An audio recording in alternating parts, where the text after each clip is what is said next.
I want to make it very, very clear that I am the Democratic Party's nominee for the United States Senate here in Nebraska.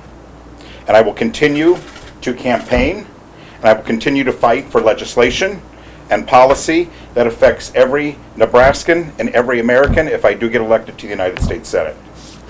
Now, as you know, the Democratic Party has continued to try to get me to step down, and as recently as last Thursday, they got a hold of us. They contacted us, and we sat down to discuss the situation. And they had nothing to bring to the table, nothing to discuss, other than they wanted to replace me with a third-place candidate. Now, the party has made several attempts to recruit other candidates that would run as a write-in, and they have failed. Ms. Shelton, Alicia Shelton, who finished third, by law, cannot take that role because we defeated her in the primary election, and the Secretary of State has a rule that anyone who ran in the primary cannot run as a write-in candidate. The text message was wrong, it was inappropriate, it was disgusting. It was meant to go to one person. I apologized immediately for it. There was one moment in time where I screwed up. That was 5 minutes of a mistake that I made. And I immediately owned it, and I immediately apologized through the text message. And then within an hour, I reached out to Allison and talked to her, and she forgave me on the telephone. Then I hand-wrote her a letter on that Saturday.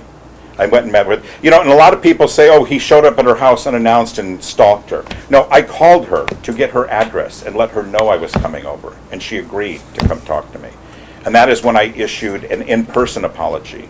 And I asked if she accepted my apology, and she said yes. Her lawyer says she didn't accept it. Okay, that's her lawyer speaking, and now that there are attorneys involved, you can either believe the lawyer or you can believe me.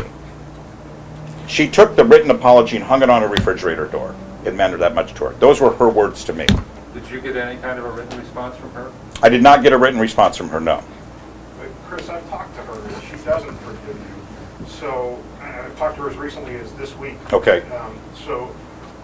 When you say that she's forgiven you, and I've talked to her multiple times, and she says she's not, what was the reasoning? Why should she forgive you, given that she talked about quite a bit that happened to her also, and your instinct was to lash out at her and attack?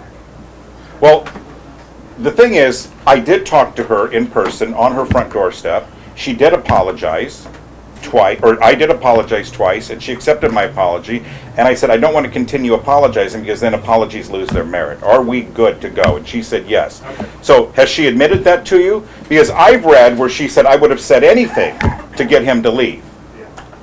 Is that her response to you? It is. Because I spent 45 minutes on her front porch. Yeah. There were even tears. Yeah. No, she told me point blank that she at that moment was so overwhelmed with everything that she just wanted you to go and didn't know how to get it done. Okay. Well, that's her attorney talking. That's not the Allison Bitterman that I know that was talking.